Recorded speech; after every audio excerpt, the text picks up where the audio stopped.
Bonjour à tous et bienvenue sur ma chaîne. Aujourd'hui, nous allons plonger dans Humilie-toi. Si c'est votre première fois ici, n'oubliez pas de vous abonner et de cliquer sur la cloche pour ne rien manquer de nos prochaines vidéos. Et si vous êtes déjà abonné, merci de votre fidélité. Sans plus attendre, passons directement au sujet du jour. Humilie-toi. Genèse 16. Introduction. À cause de notre passé ou de notre situation actuelle, il arrive que nous soyons victimes du jugement des autres. Quand nous nous trouvons dans une situation humiliante, qui dure peut-être depuis plusieurs années, nous avons deux choix. Chercher l'honneur qui vient des hommes. Attendre l'honneur qui vient de Dieu. Lisons Genèse 16.1 à 6. 1. L'honneur qui vient de l'homme, 16.1 à 6. Cela faisait 10 ans qu'Abraham et Saraï attendaient l'accomplissement de la promesse de Dieu qu'Abraham aurait une très grande descendance.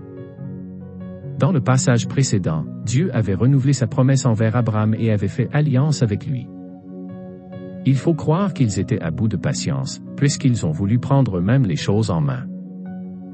Lorsque Saraï a proposé de donner sa servante à Abraham, elle n'était pas simplement poussée par le désir d'avoir un enfant, c'était pour qu'Abraham ait une descendance. V1 ne lui avait pas donné d'enfant. Sa réflexion, peut-être aurais-je un fils par elle, est une paraphrase. En fait, littéralement de l'hébreu, elle dit, peut-être bâtirai-je par elle. Elle souhaitait bâtir une maison, fonder une famille, donner une descendance à Abraham.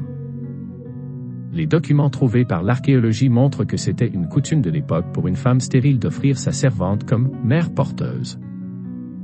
L'enfant de la servante appartenait alors à la maîtresse. Mais même si c'était la coutume, Abraham avait tort d'accepter, premièrement parce que c'était vouloir aider Dieu à accomplir sa promesse. C'était une des premières applications du faux proverbe biblique, « Aide-toi et le ciel ». 2. T'aidera. C'est comme lorsque nous sommes tentés de nous justifier par les œuvres plutôt que par la foi. D'utiliser des moyens frauduleux pour subvenir à nos besoins plutôt que de compter sur la providence de Dieu. D'utiliser des moyens païens de régler nos conflits pour trouver la paix, plutôt que de consulter la Bible. De quitter l'Église en voyant les imperfections dans la vie de ses frères ou dans sa propre vie, et de ne pas attendre l'accomplissement de la promesse de Dieu de nous faire grandir spirituellement, de nous sanctifier. De souhaiter la mort pour mettre fin à nos souffrances terrestres pour rejoindre Dieu plus rapidement, et parfois même de passer à l'acte. Abraham avait tort d'accepter aussi parce que c'était de la polygamie. La servante devenait plus qu'une simple mère porteuse, elle devenait la deuxième femme du mari. V.3, elle, la donna comme femme à Abraham. La volonté de Dieu c'est un homme et une femme. Genèse 2.24. C'est pourquoi l'homme quittera son père et sa mère et s'attachera à sa femme, et ils deviendront une seule chair. Il y a quelques exemples de polygamie dans l'Ancien Testament, mais ce n'est jamais présenté comme une bonne chose. Lorsqu'on résume le but du mariage à avoir des enfants, à se multiplier, ça amène toujours de mauvaises conséquences. La volonté de Dieu c'est que le mari et son épouse soient des compagnons, des partenaires de vie, dans une relation intime et exclusive. Le Cantique des Cantiques, ironiquement écrit par Salomon, en entier célèbre les joies de la relation d'un seul homme avec une seule femme. Deutéronome 17.14 à 17, lorsque tu seras entré dans le pays que l'Éternel, ton Dieu, te donne, lorsque tu en prendras possession, que tu y habiteras et que tu diras, je veux établir sur moi un roi, comme toutes les nations qui m'entourent, tu établiras sur toi un roi que choisira l'Éternel, ton Dieu. Qu'il n'ait pas un grand nombre de femmes, afin que son cœur ne s'écarte pas. Le Nouveau Testament dit clairement que pour être ancien ou diacre dans l'Église, il faut être mari d'une seule femme, 1 Timothée 3.2, Tite 1.6. Le texte ne condamne pas directement le geste d'Abraham et de Saraï, mais il met en évidence les mauvaises conséquences de leur choix. Un climat de compétition, de jalousie, d'orgueil s'est installé dans la maison. Agar s'est mise à regarder Saraï avec mépris. 3. Les gens avaient tendance à voir la stérilité comme une disgrâce ou une punition de Dieu. Cela pouvait être le cas, selon Lévitique 20.20, si un homme couche avec sa tante, il a découvert la nudité de son oncle, ils porteront le poids de leurs péchés, ils mourront sans enfants. Les enfants sont effectivement une bénédiction, selon Psaume 127.3 à 5, voici que des fils sont un héritage de l'Éternel, le fruit des entrailles est une récompense. Comme les flèches dans la main d'un héros, ainsi sont les fils de la jeunesse. Heureux l'homme qui en a rempli son carquois. Ils n'auront pas honte, quand ils parleront avec des ennemis à la porte. Mais ce n'était pas toujours le cas. Saraï n'était pas punie par Dieu. Ce n'était simplement pas encore le temps que Dieu avait choisi pour accomplir sa promesse. Mais l'humiliation qu'elle subissait de la part d'Agar était en partie de sa faute. Cette mauvaise décision a aussi amené un problème dans le couple. Saraï s'est plainte auprès d'Abram. On dirait qu'elle reproche à Abram de ne pas intervenir. Elle semble dire, « Tu agis comme si tu avais oublié que c'est moi qui t'ai donné cette servante pour femme, c'est donc de ta faute si elle se permet de me mépriser. » Elle va jusqu'à dire, « Que l'Éternel soit juge entre toi et moi. » On pourrait se demander si lorsqu'elle dit cela, elle ne serait pas en train de parler à Agar. Mais le texte original en hébreu est clair, le mot « toi » est au masculin, elle s'adresse donc à Abram. À toutes les fois où cette expression est utilisée dans la Bible, elle signifie que Dieu est placé comme juge, arbitre, pour trancher à savoir qui est en droit et qui est en tort, et pour faire appliquer la justice. C'est sûrement pour cela qu'Abram s'est tout de suite rangé du côté de Saraï. Saraï s'est alors mise à maltraiter Agar. Il faut comprendre qu'elle a commencé à la traiter comme une esclave. Elle était déjà sa servante, mais elle est descendue encore plus bas. C'était encore la coutume, selon des textes trouvés par l'archéologie, que lorsqu'une servante mère porteuse se prenait pour l'égale de sa maîtresse parce qu'elle avait donné un enfant, elle devait être humiliée, elle était parfois vendue et parfois abaissée au rang des esclaves. Dans tous les cas, il fallait qu'elle soit rabaissée pour protéger l'honneur de la première épouse. Le traitement qu'a subi Agar était à ce point humiliant qu'elle a pris la fuite. 4. Nous ne savons pas où elle allait, mais quand l'ange est venu la voir, elle était au sud-ouest de la mer Morte. Elle n'a pas répondu à sa question, « Où vas-tu » ? Mais elle était sûrement en route vers son pays d'origine, l'Égypte. Nous avons donc un aperçu des mauvaises conséquences de l'action de Saraï et d'Abram. Mais un autre détail qui montre que Dieu n'approuvait pas leur choix, c'est la manière dont Dieu présente le texte par la main de Moïse. Il y a un parallèle évident avec le récit de la chute dans le jardin d'Éden où les mêmes mots sont utilisés. 3.2 La femme dit. 16.2 A Saraï dit. 3.17 Tu as écouté la voix de ta femme. 16.2 B Abram écouta la voix de Saraï. 3.6 A Elle prit de son fruit. 16.3 A Saraï prit sa servante. 3.6 B Elle en donna aussi à son mari. 16.3 B Elle la donna comme femme à son mari. De plus, le chapitre 17 montrera que Dieu n'a finalement pas utilisé le plan de Saraï pour donner une descendance à Abram. Enfin, Malachie 2.14 à 15 en parle comme une exception et pas un exemple à suivre. L'Éternel a été témoin entre toi et la femme de ta jeunesse que tu as trahie, bien qu'elle soit ta compagne et la femme de ton alliance. Nul n'a fait cela, avec un reste de bon sens en lui. Un seul l'a fait, et pourquoi ?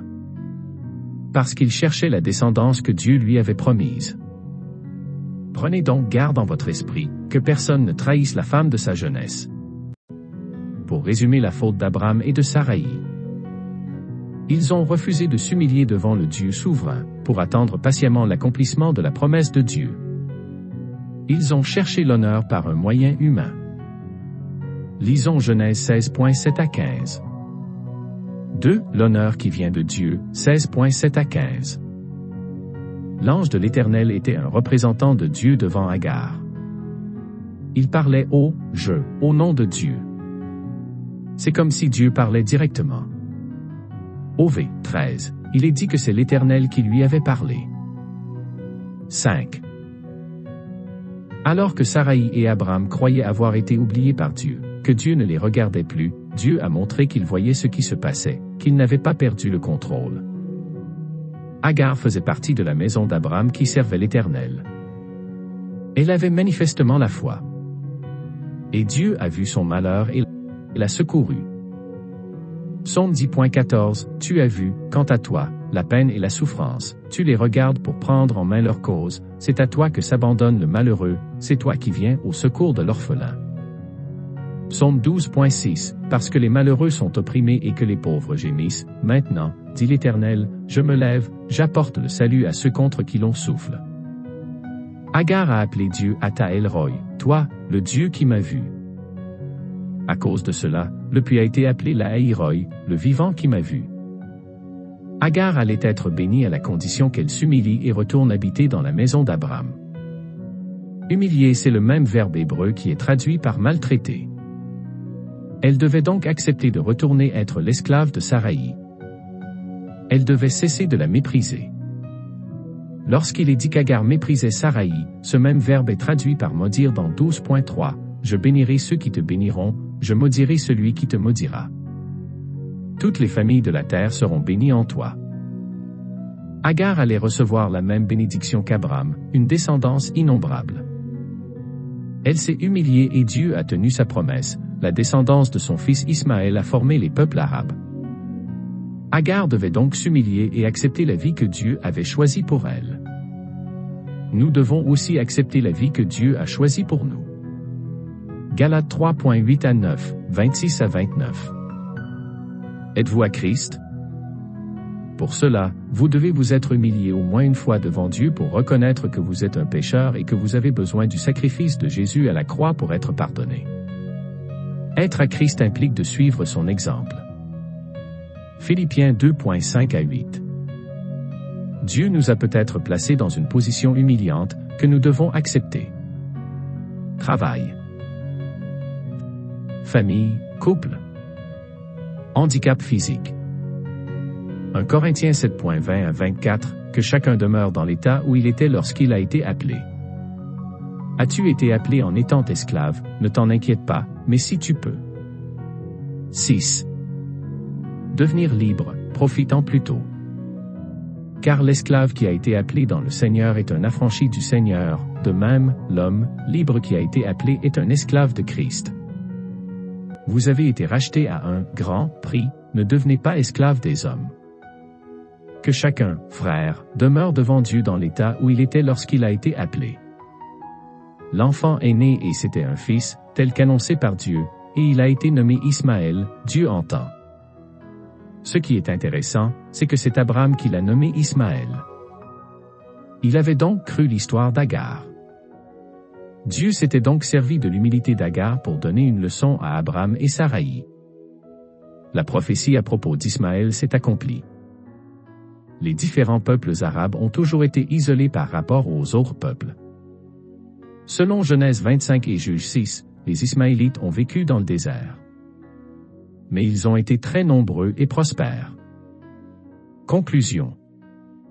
Quand nous nous trouvons dans une situation humiliante, qui dure peut-être depuis plusieurs années, nous avons deux choix. Chercher l'honneur qui vient des hommes. Utiliser des moyens qui déplaisent à Dieu.